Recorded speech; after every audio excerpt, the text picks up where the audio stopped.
Dimitrios POV. Tatawagan kong personal doctor para matingnan siya. Narinig kong wika ni Daddy at nagmamadali itong umakyat ng second floor. Nagulat pa ako dahil mabilis akong hinawakan ni Karil sa kamay. Doktor? No, hindi pwede. Hindi naman ako napuruhan eh. Iuwi mo na lang ako. Hindi na natuloy pa ang sasabihin niya nang bigla akong sumabat. No, hindi pwede. Kailangan mo munang matingnan ng doktor para malaman natin kung ayos lang ba ang sanggol na nasa sinapupunan mo. Hindi magandang pagkakabagsak mo kanina, kaya natatakot ako na baka mapaanong anak ko. Seryoso kong sagot, kaagad naman itong umiling at mahigpit akong hinawakan. Demetrio, look, hindi pwede, ayoko, sagot nito. Ramdam ko ang tense sa boses niya kaya hindi ko maiwasang magtaka. Kailan pa siya natakot sa doktor? At bakit? Bigyan mo ko ng magandang dahilan kung bakit ayaw mo magpa-check up. Alam mo naman siguro na walang ibang mas mahalaga sa akin kung hindi ang batang nasa sinapupunan mo, Karil. Nanatili ako sa tabi mo dahil dyan kaya huwag ka nang umangal. Hintayin mong doktor bago kita iuwi sa bahay. Seryoso kong sagot. Mangiyak-ngiyak naman itong umiling. Hindi, ayoko, hindi ko kaya. Sagot nito at takmang tatayo. Pero muli itong napaupo dahil sa nasaktan niyang paa. Mukhang napilayan ito kaya naman hindi ko maiwasang mapabuntong hininga. Sa totoo lang, kanina pa ako nagtataka dito. Wala naman siyang dapat ikatakot sa doktor kung tutuusin. Titignan lang naman ang kondisyon niya at ng bata na nasa kanyang tiyan. Kaya wala naman dapat siyang ikabahala. Hindi naman siya kakatayin ng doktor. Gayunpaman, hinayaan ko na lang. Kilala ko sa pagiging madrama ang ugali nitong si Karil, pero ang kagustuhan ko pa rin ang masusunod. Ang gusto ko lang ay masiguro ngayon na ligtas ang anak ko. Wala nang iba dahil wala naman akong pakialam pa sa kanya. Parating na si Dr. Shen, isa siyang magaling na doktor at matagal ko na siyang kilala. Maya-maya wika ni Daddy. Naglalakad na ito pababa ng hagdan habang may hawak na cellphone. Salamat Dad, masakit daw po ang ankle niya. Kaya hindi siya makatayo, pero sana ayos lang si baby. Sagot ko. Kagad naman tumango si Daddy, habang hindi inaalis ang tingin nito kay Karil. Ilang buwan na nga ulit ang pinagbubuntis niya? 7 months? Narinig kong tanong ni Daddy, muli ako napasulyap kay Karil at kagad kong napansin ang pagiging uneasy nito. Namumutla na rin ito at para bang gusto nang maiyak. Sinabi ko naman kasi sa inyo na hindi ko kailangan ng doktor. May sarili akong OB na tumitingin sa akin. Sure naman na maayos lang si baby dahil nararamdaman kong sumisipa siya ngayon. Naiinis na sagot ni Karil. Hindi ko namang maiwasan na mapangiti. Sinabi niyang sumisipa daw si baby. Kung ganun gusto kong maramdaman yun. Gusto kong iparamdam dito na kahit hindi ko mahal ang kanyang ina, mamahalin ko pa rin siya ng buong puso. Naalala ko pa nga noong pinagbubuntis ni Julian si baby Russell. Hilig kong haplusin ang tiyan nito. At iba yung sayang nararamdaman ko sa tuwing nararamdaman kong paggalaw ng baby sa kanyang sinapupunan. Gumagalaw si baby? Talaga? Teka, pahawak nga. Bigkas ko't kagad na idinantay ang isang palad ko sa tiyan ni Karil. Hinaplos-haplos ko pa ang kanyang tiyan pero kaagad na napakunot ang noo ko nang wala naman akong naramdaman. Nang pisilin ko ang kanyang tiyan, napansin ko medyo matigas yon. Ibang-iba sa tiyan ni Julian noong nagdadalang tao siya. Hindi na kailangan, huminto na siya sa paggalaw. Wika nito na halatang kaba sa kanyang mukha. Pansin ko din ang panginginig ng kanyang kamay na humawak sa kamay ko at pilit na inaalis sa tiyan niya. Hindi ko naman maiwasan na makaramdam ng pagdududa. May tinatago ka ba sa akin? Seryoso kong tanong kay Karil. Lalo itong namutla, sabay iling. Sa sobrang inis ko, kaagad kong itinaas ang maternity blouse niya. At doon, tumambad sa paningin ko ang lihim na halos 7 buwan niya ding tinago sa akin.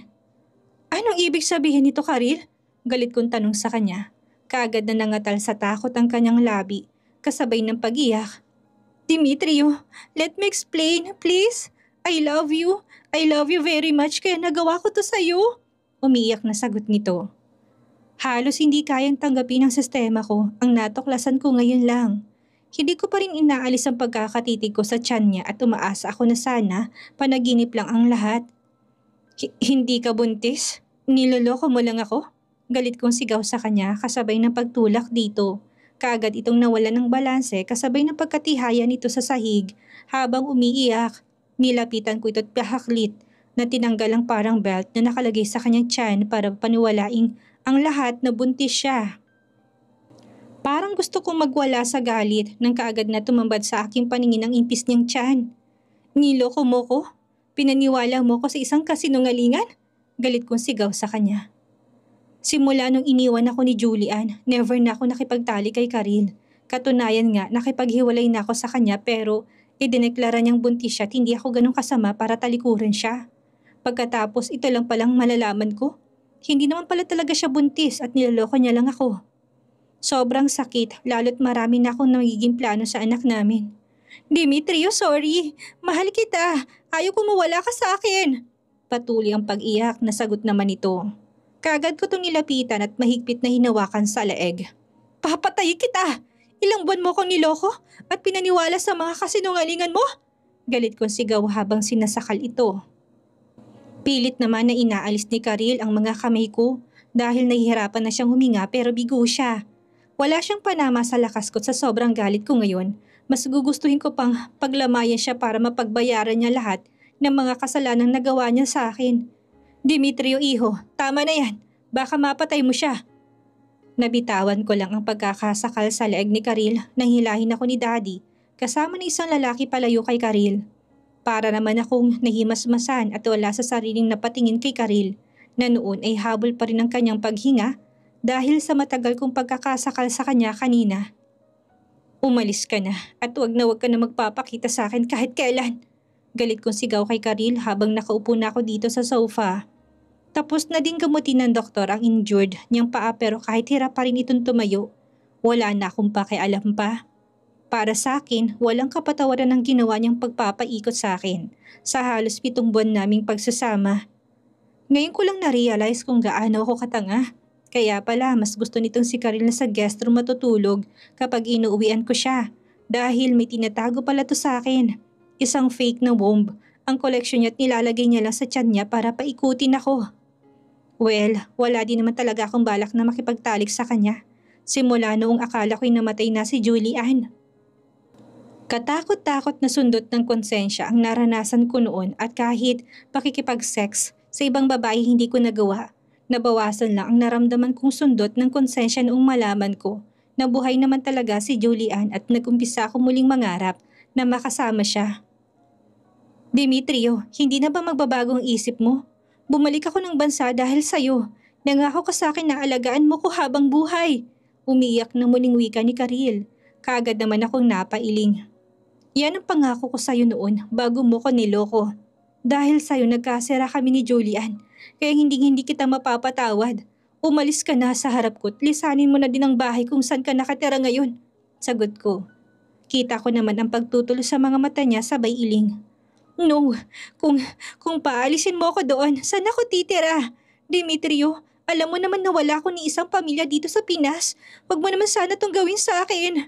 Oo, inaamin ko na nagkasala ko pero sobra ka naman yata kung tuluyan mo kong talikuran sa kabila ng pagmamahal na binigay ko sa'yo. Umiyak na sagot nito. Hindi ko namang maiwasang mapangisi. Mahal? Talaga bang mahal mo ko? Baka naman gusto mo lang ako dahil alam mong mabubuhay ka ng sagana kapag nasa tabi mo ko. Seryoso kong tanong sa kanya. Nagulat naman ito. Hindi niya marahil inaasahan ang salitang lumabas sa bibig ko ngayon. Hindi mo ko mahal, Karil. Talagang sanay ka lang na dumikit-dikit sa mga mapeperang lalaki. Hindi lang naman akong lalaking sinabihan mo ng mahal, di ba? Nakalimutan mo na? High school pa lang tayo, dumikit ka na kay Clarence at noong nalaman mo hindi siya interesado sa'yo, dumikit ka din kay Arvin. Naging kayo pero pinagpalit mo siya sa isang matandang mayaman na taga-ibang bansa na siyang dahilan ng pag-alis ng buong pamilya mo dito sa bansa. Tapos ngayon, sasabihin mo na mahal mo ko? Bakit? Balak mo ba talagang tikman lahat kaming magbe-best friend? Mahaba kong wika sa kanya. Hindi to nakainig. Tama nang minsang naloko mo ko. Umalis ka na sa buhay ko bago pa kita mapatay. Maraming mas mayaman sa akin na kaya mo pa ikutin. Huwag ako dahil natuto na ako sa buhay. Galit kong wikat kaagad na tumayo. Lumayas ka na sa buhay ko at huwag ka na magpapakita pa sa akin kahit kailan. Panghuli kong wika bago ko to iniwan. Narinig ko pang pagmamakaawa nito ng makailang ulit sa akin pero hindi ko na pinansin pa. Masyadong nasaktan ang ego ko dahil sa panloloko niya sa akin. Tamang mga kaibigan ko, ang tanga-tanga ko. Ipinagpalit kong asawa ko sa maruming babae na walang ibang habol kung hindi ang magkaroon ng maalawan na buhay sa pamamagitan ng pakikipagrelasyon sa mga mayayaman. Mabilis akong bumalik ng kwarto at nagmukmok. Ilang beses din kumatok si Daddy sa kwarto ko pero kausapin ako. Pero hindi ko na pinansin pa. Feeling ko ako na yatang pinakamiserableng tao sa mundo. Ito na nga sigurong karma ko dahil sa panluloko ko kay Julian. Halos 2 araw din akong walang ibang ginawa kung hindi ang magmukmok. Hindi umaalis si Daddy sa tabi ko at pilit akong kinakausap pero wala itong nakuhang reaksyon sa akin. Masyado kong dinamdam ang lahat-lahat at feeling ko useless nang lumaban sa buhay. Demetrio, iho, hindi pwedeng ganito. Halos hindi ka na kumakain at natutulog. Pinapatay mo na sarili mo niyan eh. Alalahanin mo, hindi pa katapusan ng mundo. May tsansa pa na bumalik ang asawa mo. Narinig kong wika ni Daddy. Paano, Dad? Galit siya sa akin. Halos isumpa niya ako. Sagot ko kasabay na pagtulo ng luha sa aking mga mata. Kahit gaano pa katapang ng isang lalaki, kapag usapang pusong pag-uusapan, talagang manghihina at iiyak na lang sa isang tabing kagaya ko. Nakalimutan mo na ba na kaibigan kong lolo ng asawa mo na si Malik Velasco? Pwede ko siyang puntahan at personal na kausapin tungkol sa inyong dalawa ni Julian. Sagot nito. Paano? May ibang lalaki nang aali-aligid sa asawa ko at posible siyang ma-inlove sa gagong yun. Malungkot kong sagot. Hahayaan mo lang ba na mangyari yon, Demetrio? Iho, ikaw pa rin ang asawa niya sa batas ng tao at ng Diyos. Ikinasal kayo kaya huwag mong hayaang ma-inlove sa ibang lalaking asawa mo. Huwag mo kong gayahin, Demetrio, na hinayaan kong ma-inlove ang mami mo sa ibang lalaki. Kaya tumanda akong mag-isa. Malungkot na sagot nito. Para naman akong binuhusan ng tubig sa sinabi niya. Talagang tagos sa puso kong pangaral niyang ito at para akong sinampal na makiilang ulit sa isiping ako ang nagkasala sa relasyon namin ni Julian. Kaya dapat lang na ako ang mas gumawa ng effort para muli siyang bumalik sa akin. Julian's POV. Good morning, Ma'am, Dad. Bati ko sa mga magulang ko nang maabutan ko sila dito sa dining area. Himala, late na't wala yatang balak pumasok ng opisina si Daddy. Samantalang hindi ko na mahagilap ang presensya ng nag-iisa kong kapatid na si Carson. Good morning. Mabuti naman at maaga kang bumaba. Hinihintay ka talaga ng Daddy mo. Sagot naman ni Mommy. Sabay sulyap kay Daddy Cairo. Hindi ko naman maiwasan na magtaka, lalo na nang mapansin ko kung gaano sila kaseryoso ngayon, lalo na si Daddy. May hawak itong newspaper na nilapag niya sa isang tabi bago seryosong tumitig sa akin. Totoo bang boyfriend mo na ang Janry Minjola na yon? Kagad na tanong ni Daddy. Nagulat naman ako. Hindi ko pa nga naikwento sa kanilang tungkol kay Janry. Tapos tatanungin nila ako ngayon kung nobyo ko ba siya? Why oh why? Sino nagchismis? Alangan namang si Carmina or Vanessa. Hindi naman chismosong mga yon. Dad, no. Paano ko naman magiging boyfriend si Janry Minjola? Gayong hindi naman nanliligaw sa akin yung tao. Friend ko lang po siya at wala pa ngang 1 buwan nung na-meet ko siya eh. Sagot ko naman. Napansin ko pang nagkatingin na silang mommy at daddy bago kinuha ni mommy ang newspaper na binabasa ni daddy kanina at nilapag sa harapan ko. Kaagad na nalaki ang mga mata ko sa pagkagulat, lalo nang mapansin kong isang familiar na kuha ng larawan sa newspaper. Ako ito ah. Hindi ko maiwasang sambit habang hindi inaalis ang tingin ko sa larawan na nasa newspaper. Nasa coffee shop kami ni Janry at hawak nitong kamay ko. Kung ganoon, tama ngang napansin ko noong nasa coffee shop kami. May kumukuha ng larawan para gawan kami ng chismis ni Janry. Ma'am, Dad, hindi po totoo yung nakikita nyo. Hindi po totoong nakasulat dyan sa newspaper. Hindi po ako girlfriend ni Janry. Nakangiwi kong sagot habang binabasa kong caption ng nakasulat sa larawan namin ni Janry.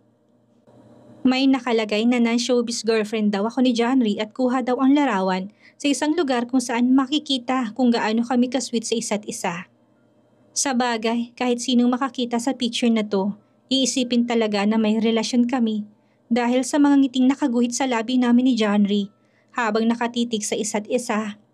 Parang gusto ko tuloy sugurin kung sino man ang panghas na taong kumuha ng larawan na talagang pinublish niya pa sa newspaper para lang may mapag-usapan. Kalat na kalat ang balitang yan, hindi lang sa dyaryo, kundi pati na rin sa telebisyon. Julian anak, wala kaming pakialam kung ma-in love ka man ulit. Kaya lang, masyado pang maaga. Huwag mong kalimutan na kasal ka pa rin kay Demetrio. At baka ikaw pang mabaligtad ng sitwasyon. Baka isipin ng mga nakakabasa nito na ikaw ang nagloko kaya kayo naghiwalay ni Demetrio. Mahabang wika ni Mommy. Hindi ko naman maiwasan na mapakamot ng ulo. Mahirap palang makipagkaibigan sa isang artista. Lahat ginagawa ng issue ng mga paparazzi. Porket magkasama kami sa isang coffee shop, girlfriend kagad. Hays! Ayusin mo to Julian, hindi pwedeng kumalat ang tungkol dito. Dahil tsak na madidismaya ang grandpa mo. Ayaw na ayaw nilang masangkot sa iskandalo ang kahit na sino miyembro ng pamilya. Lalo na't babae ka pa naman din. At lalabas dito na lalakero ka dahil may asawa ka na. Hanggat hindi pa napapawalang bisang kasal niyo ni Demetrio, iwasan mo na munang makipag-date kahit kanino. Dahil hindi magandang tingnan, wika naman ni Mommy. Hindi ko namang maiwasang mapangiwi lalo na nang marinig ko sa kanyang salitang lalakero. Ang sagwang pakinggan. Hindi kayang tanggapin ng pride ko. Nakakababa ng dignidad pakinggan. Saka bakit ako pagbibintangan ng mga taong walang nagawa sa buhay? Si Dimitri yung unang nagloko kaya kami naghiwalay. Porket nakipag-usap ako sa iba, pagbibintangan na nila kaagad ako na hindi maganda. Ano pong gagawin ko ma'am? Naguguluhan po ako. Ayaw ko pong ako magiging dahilan ng magkaladkad ang pangalan ng pamilya natin sa kontrobersya. Sagot ko naman. Narinig ko pang malalim na pagbuntong hininga ni Daddy bago to sumagot. Mahirap pigilan ang pagkalat ng mga ganitong chismis dahil na rin sa power ng social media. Kalat na ito sa internet lalo na't sikat na aktor ang nalilink sa'yo. Kahit pa siguro gamitin kong connection ko, hindi ka agad mapapatay ang issue kaya simula ngayong araw. Pakiiwasan mo na munang genre na yon. Wika nito, hindi ko naman maiwasan na mapayo ko. Sa totoo lang, nagigilty ako sa mga nangyayari. Tama si Mama, ang alam ng lahat may asawa akong tao, tapos lalabas sa periodiko na nakipagrelasyon ako sa isang aktor. Kasiraan nito, hindi lang sa akin kundi pati na rin sa buong angkan. Hindi uso ang divorce sa pamilya namin. Hindi rin usong pangangaliwa. Iniingatan namin ang dangal namin kaya nakakahiya talaga, lalo na kapag malaman to nila grandpa. Ngayon pa lang parang ayaw ko na munang dumalaw ng mansyon. Sige po, iiwas na po ako sa kanya. Baka po sa susunod masigit pa dyan ang magiging chismis eh. Nahihiya akong sagot. Kagad namang napatango si Mommy habang mataman akong tinitigan. Tumawag pala kanina si Grandma Frida mo. Kailangan mo raw sumama sa amin sa mansyon ngayong weekend. Kakausapin ka daw ni Grandpa. Muling wika ni Mommy. Bakit po? Alam na din po ba nila tungkol sa issue na to? Tanong ko kaagad, namang napabuntong hininga si Mommy. I don't know. Malalaman mo ngayong weekend. Basta sa ngayon, iwasan mo na muna maglabas-labas. Mahirap na. Baka makuyog ka ng mga reporters. Sagot ni Mommy. Malungkot naman ako napatango. Kagad kong sinunod ang payo nila Mommy at Daddy na huwag na muna maglalabas-labas para makaiwas sa kung ano pang issue. Ilang beses din akong tinawagan ni Janry pero lahat ng yun hindi ko sinagot. Parang gusto kong iwasan na muna siya para hindi nalalala pang kontrobersya sa pagitan naming dalawa. Tahimik ako habang tinatahak namin ang daan patungo ng mansyon. Weekend at nakatakdang magkita-kitang mga Velasco clan. Kaya hindi ko maiwasang makaramdam ng kaba habang iniisip ko kung anong idadahilan ko kina grandma at grandpa tungkol sa kontrobersya na kinasasangkutan ko ngayon. Mabait naman sila grandma at grandpa, kaya lang nakakahiya pa rin. Ako na nga itong pinakamalas pagdating sa pag-aasawa, nasangkot pa ako sa kontrobersya. Hay, kainis! Hindi ko na malaya na napalakas pa lang pagbuntong hininga ko. Kaagad ko namang napansin ang paglingon ni Mommy sa akin. Tinasan pa ako nito ng kilay habang kandong niya si baby Selena. Samantalang si Daddy naman ay katabi ng personal driver at hawak niya din ang anak kong si baby Russell. Mga ganitong eksena ayos na talaga sa akin eh. Kahit nasa bahay kami, hindi humihiwalay kay Dading anak ko kaya hindi ako hirap mag-alaga. Para na nga silang tumatay yung mga magulang ng dalawang bata dahil sa mixing panahon, kaagad na rin napamahal kina Mommy ang ampun na kapatid kong si Carson na si Baby Morgan. Busog anak na nga talaga ang turing nila dito.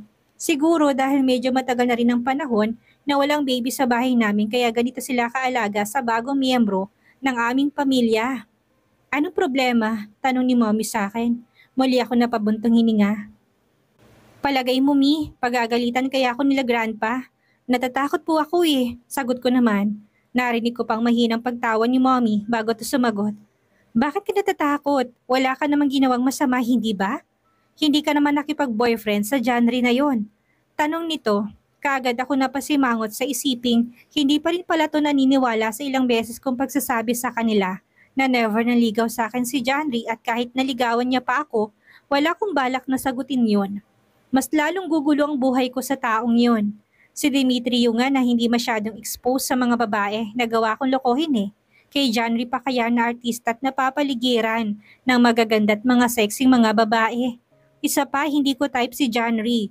Masyado siyang makinis tingnan kumpara sa akin. Mas gusto ko pa rin ng mga kagaya ni Demetrio na lalaking tingnan. Yung bang kahit saan kayo mapadpad, kaya kang ipagtanggol? Muli ako napabantong hininga. Paano ko nga pala makakalimutan ng Demetrio na yon kung palagi ko siyang kinukumpara sa iba? Kahit na malolokong gagong yon, siya pa rin ang nagmamay-ari ng puso ko eh. Kahit siguro humilera pa sa harap ko ng lahat mga gwapong lalaki sa buong mundo, hindi ko pa rin magugustuhan dahil si Demetrio na lang ang mahal ko. Kung hindi lang sana ito nagloko, masaya pa sana kami eh. Dalawa na rin daw sana anak namin. Hindi ko tuloy maiwasang mainggit kay Carmine at Vanessa. Mabuti pa sila. Perfect ang pamilya nila samantalang ako malapit na maging diborsyada. Julian! Napasiklot pa ako nang maramdaman kong pagkalabit ni Mommy sa akin. Tulala ako na patitig dito at kagad na sumalubong sa paningin ko. Ang nagtataka nitong itsura. Ano bang nangyayari sa iyong bata ka? Bakit tulala ka dyan? Bumaba ka na dahil nandito na tayo sa mansyon. Don't tell me na wala kang balak ng bumaba ng kotse. Dahil hanggang ngayon iniisip mo pa rin na baka pagalitan ka nila grandpa at grandma. Nagtatakang tanong ni Mommy sa akin. Wala sa sariling nailibot kong tingin sa paligid at nagulat pa ako dahil nandito na pala kami sa parking area ng mansyon. Hindi ko malang namalayan na nakarating na pala kami. Dahil siguro sa lalim ng iniisip ko. Sorry po, bababa na po. Sagot ko naman, hindi na umimik pa si Mommy. Bagkos nagtatanong ang mga matang tumitig to sa akin. Pilit ko naman tong initian para ipakita sa kanya na ayos lang ako. Naglalakad na kami papunta sa main door ng mansyon na kaagad kami salubungin ng isa sa mga kasambahay. Sinabi nito na nasa gazebo daw sila grandma at grandpa kaya nagpasya kami ni Mommy na doon na muna dumiretso para bumati sa kanila. Good morning Dad, Mom. Narinig kong kagad na bati ni Mommy kina grandma at grandpa. Pagkadating namin sa gazebo, kaya gumaya na rin ako at lumapit pa nga kaming dalawa ni Mommy sa kanila para humalik sa pisngi. Mabuti naman at dumating na kayo. May mga bisita pala kami. Kilala niyo naman na siguro mga magulang na Celeste, hindi ba? Nakangiting wika ni Grandma. Kagad namang gumuhit ang ngiti sa labi ko. Oo naman, kilala ko sila Lola Cecilia at Lolo Jomari. Nakikilolo't lola na rin kami sa kanila, lalo na't family friend sila ng Velasco at present sila sa lahat ng importanteng okasyon ng mga Velasco clan. Kagad akong lumapit sa kanila at binati sila sabay halik sa kanilang pisngi. Ito na ba si Julian? Aba, lalo yatang gumanda ah. Narinig ko pang wika ni Lola Cecilia. Hindi ko maiwasang mapangiti. Mabuti pa to, palagi niya sinasabing maganda ako. Nadadagdagan tuloy ang self-confidence ko. Kanino pa ba magmamana yan kung hindi sa amin din? Lahat naman ng mga apo ko ay magaganda at gwapo. Ay, ang bilis talaga ng panahon. Parang kailan lang at heto na, isa-isa na silang bumubuo ng sariling pamilya. Narinig ko naman sagot ni Grandpa Malik. Lalong lumapat ang pagkakangiti ko sa aking labi. Kung tutuusin, wala akong dugong Velasco, pero hindi na talaga ibang turing nila sa amin. Never kong naramdaman sa tanang buhay ko na sampid kami sa pamilya nila. Isa pa rin ito sa maraming bagay na dapat kong ipagpasalamat. Hindi man naging successful ang pag-asawa ko, hindi naman nagbagong pakikitungo nila sa akin. Nasa tabi ko sila sa mga panahong kailangan ko ng karamay noon. Ano kayang gagawin ni Demetrio ngayong nalaman niyang wala siyang responsibilidad kay Cariel? Magawa na kaya niyang maitama ang mga maling nagawa niya kay Julian? Yan ang ating aalamin sa susunod nating kabanata.